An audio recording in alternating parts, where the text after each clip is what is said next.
നല്ല വശങ്ങളെന്ന് പറഞ്ഞാല് ഈ ലൈംഗികാതിക്രമം അതിജീവിച്ചവരുടെ പോരാട്ടം അങ്ങനെ ഒരു സീരിയസ് വിഷയം എടുക്കാൻ ശ്രമിച്ചത് നല്ല കാര്യം. അതെ, അത് പ്രധാനമാണ്. ആദ്യ പകുതിയിലെ കോടതി രംഗങ്ങള് അത്യാവശ്യം എൻഗേജിംഗ് ആണ്.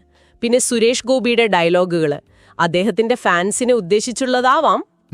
പക്ഷേ മറുവശത്ത് നോക്കിയാല് കഥ ഭയങ്കര പ്രഡിക്റ്റബിൾ ആണ്. അതെ, അത് തോന്നി. വൈകാരികമായിട്ട് പ്രേക്ഷകരുമായിട്ടൊരു കണക്ഷൻ ഉണ്ടാക്കാൻ സിനിമയ്ക്ക് അങ്ങോട്ട് പറ്റുന്നില്ല. പിന്നെ കഥ പറയുന്ന രീതി കുറച്ച് പഴയതായിപ്പോയോ? ആഖ്യാനത്തിലൊരു പുതുമയിലായ്മ ഫീൽ ചെയ്തു. രണ്ടാം പകുതിയിലെ എഴുത്ത് വളരെ വീക്കാണ്. ചില സംഭാഷണങ്ങളൊക്കെ തീരെ നിലവാരമില്ലാത്ത പോലെ തോന്നി. 153 മിനിറ്റ് അല്ലേ? അതെ. സിനിമയുടെ ദൈർഘ്യം അത് വല്ലാതെ കൂടിപ്പോയി. ശരിക്കും ബോറടിക്കും ചില ഭാഗങ്ങളിൽ. അപ്പോ അവസാനം പറയാനുള്ളത് എന്താണെന്ന് വെച്ചാൽ, നല്ലൊരു ആശയം, നല്ലൊരു പ്രമേയം കയ്യിലുണ്ടായിരുന്നു.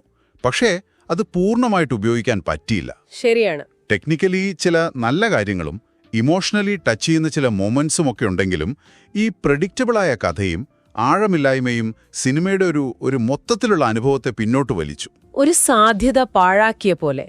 അതെ. സാമൂഹിക പ്രസക്തിയുള്ളൊരു കോർട്ട്റൂം ഡ്രാമ എന്ന നിലയ്ക്ക് എന്തൊക്കെയോ പറയാൻ ശ്രമിക്കുന്നുണ്ട്. പക്ഷേ മനസ്സിൽ തങ്ങി നിൽക്കുന്ന ഒരു സിനിമാനുഭവമായിട്ടിത് മാറുന്നില്ല.